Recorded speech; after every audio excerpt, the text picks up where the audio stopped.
House Speaker Paul Ryan. This is getting really interesting. You've got Sarah Palin endorsing a hard right, a Tea Party guy to primary Paul Ryan because Paul Ryan is not being friendly enough to Donald Trump.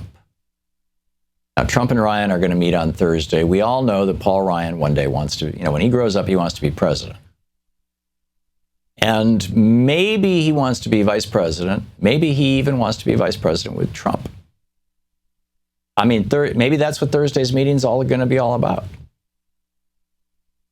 Who knows? I don't. It's going to be real interesting to find out. But if Donald Trump succeeds in taking down Paul Ryan,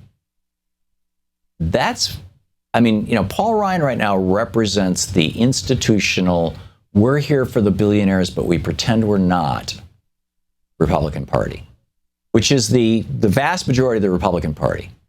Yeah, you got the Tea Party fringe, but most of the Republican Party is, that really what they're all about is cutting taxes on billionaires, cutting taxes on big business, reducing regulation on big business, because, hey, what does it matter if a few thousand or 100,000 people die from cancer, caused by your smokestack industries or your refineries or your paper plants or whatever it may, so what? And so what if it kills the fish and, things like that? You got to make money, right? That's the Republican Party. But they sell it to people with something very different. They sell it with, Democrats want to take away your guns. Democrats want to make sure that you don't see God on the courthouse steps. Democrats want to let gay people, hold hands in public and get married. Oh, my God. I mean, et cetera, et cetera. They basically have nothing to sell but bigotry. Brown people want to take your job. They're sending their rapists, right?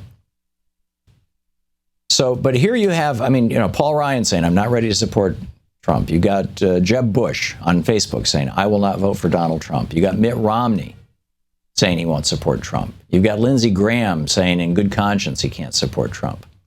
And now there's this third party movement.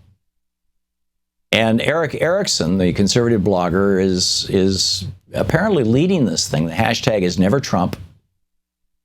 And apparently, quote, he had a number of conversations about laying the groundwork for a third-party candidate to oppose Donald Trump and Hillary Clinton in the general election. Well, here's my question for you. Who would that third-party candidate be, and what could they possibly run on the Republican side? Because Donald Trump is basically running on both. I mean, he is giving lip service to all of the Reagan, the smoke and mirrors stuff. Yeah, we're going to stimulate the economy by cutting taxes and all that kind of stuff. He's giving lip service to all the traditional Republican.